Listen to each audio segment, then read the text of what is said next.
안녕하세요, 세종식물원입니다. 봄이 되면 꽃이 먼저 가지에 달리는, 가지마다 꽃이 화려하게 피는 박태기입니다. 박태기 중에 자엽입니다. 자엽 박태기 나무고요. 그리고 제가 황금잎 박태기도 소개해 드리겠습니다. 이 자엽 박태기 같은 경우는 잎이 자엽이라서 그게 매력이 있습니다. 나무 자체도 좀 검은색을 띱니다. 일반 박태기는 약간 갈색이라면 이 나무는 검은 줄기면서 잎 또한 검은색입니다.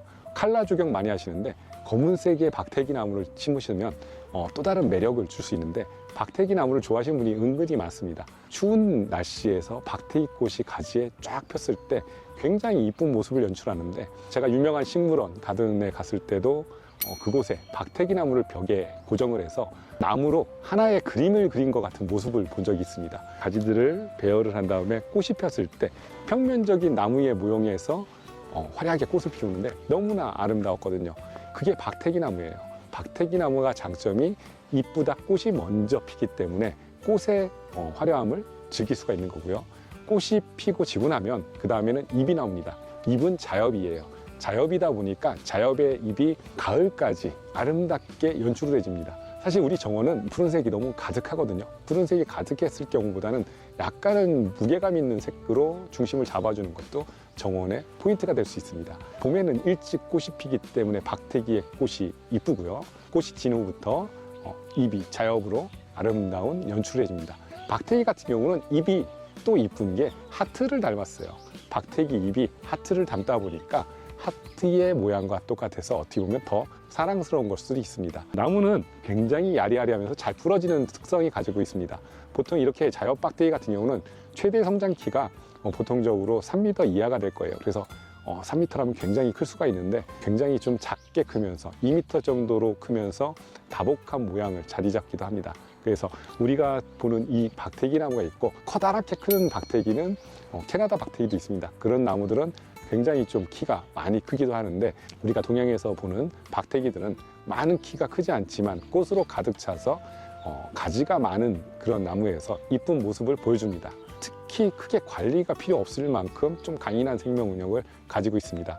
척박한 토양에서도 굉장히 잘 크는 게 이 박태기 나무거든요. 그렇기 때문에 우리가 메마른 땅, 척박한 땅에서도 잘 키울 수 있습니다. 보통 박태기 나무 같은 경우는 뿌리가 굉장히 쇠심줄 같아요. 그래서 사실 박태기 나무는 나무값보다 캐는 인건비가 더 많이 들 정도로 캐기가 힘든 나무 중에 하나가 박태기라고 보시면 되는데, 박태기 같은 경우는 뿌리가 질긴 편이에요. 질기다 보니까 나무가 한번 자리를 잡으면 잘 죽지 않는 성격을 가졌습니다. 그렇기 때문에 박태기 같은 경우는 척박한 땅에서도 잘 자라면서 어디에서나 우리한테 매년 봄마다 꽃을 피워주는 나무 중에 하나입니다. 그 중에서 이 자엽 박태기는 여름에 또 다른 검은색, 붉은색, 검은색의 하트 모양의 잎을 또 보여주면서 정원을 사랑스럽게 만든다고 보시면 될 것 같습니다.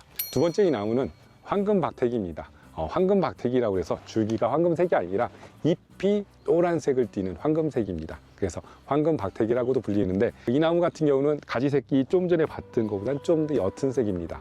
진한 검붉은 색이 아니라 옅은 색을 띠고 있는데, 잎의 색상에 따라서 나무도 다른 것 같아요. 이거보다 더 뽀얀 색상을 띠는 일반 박태기가 있는데, 그럴 경우는 줄기가 좀 더 뽀얀 것 같습니다.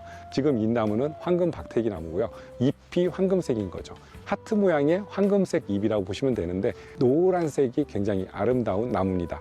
역시 꽃은 잎이 나오기 전에 꽃이 먼저 핍니다. 꽃이 먼저 피우고 그 다음에 잎이 나와서 나무를 황금색으로 채워주는 나무입니다. 정원에서도 푸른색 사이에 황금색 잎이 있었을 경우 더더욱 포인트가 되기도 합니다. 그렇기 때문에 자엽이거나 황금잎이거나 진한 노란색의 아름다운 잎으로 정원을 또 연출하실 수 있습니다. 정원의 포인트가 될 수 있는 나무 두 가지 설명드렸는데, 박태기 나무 같은 경우는 벽면에 붙여서 뭔가 더 아름답게 모양을 갖출 수도 있는 나무니까요. 한번 정원에서 포인트로 활용해 보시면 좋을 것 같습니다. 박태기 같은 경우는 키가 보통적으로 3m 이내라고 보시면 될 것 같아요. 그래서 2.5m 이내로 우리나라에서는 굉장히 크진 않은 편이고요.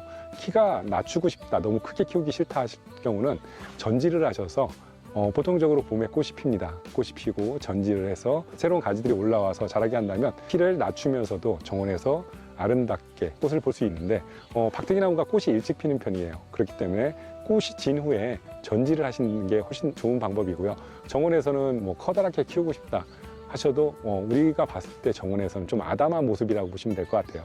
그렇기 때문에 엄청나게 크지 않는 소규모 쪽인데 제가 본 박태기 나무 중에서 굉장히 많이 크는 나무는 캐나다 박태기였어요. 캐나다 박태기 같은 경우는 성장 속도도 빠르지만 키가 굉장히 많이 크고 유명한 가든에 가시면 그런 식물원에서 박태기를 벽면에 붙여서 멋지게 연출하기도 합니다. 그렇기 때문에 우리나라에서는 조그만 이 박태기 나무를 잘만 활용한다면 또 다른 작은 그림을 그릴 수도 있을 것 같아요. 보통적으로 어릴 적에 가지가 자라는 걸 이렇게 수영을 잡아서 늘어뜨려서 잡아놓고 키우기도 합니다. 보통 박태기 나무는 가지가 좀 연하다 보니까 잘 부러져요. 똑똑 부러지기도 하는데 이런 거를 조심하셔야 되고요. 그렇기 때문에 물이 올랐을 때 수영을 이렇게 잡으시는 게 좋은 방법이에요. 박태기 같은 경우는 어떻게 보면 척박한 땅에서도 잘 자라지만 물을 굉장히 중요시합니다. 그렇기 때문에 심고 나서는 보통 이런 나무들은 껍질이 얇은 나무들은 밑에서 싹이 올라오는 경우가 더 많아요. 그렇기 때문에 물을 충분히 줘가지고 계속 주기적으로 나무가 마르지 않게 해주시는 게 좋습니다.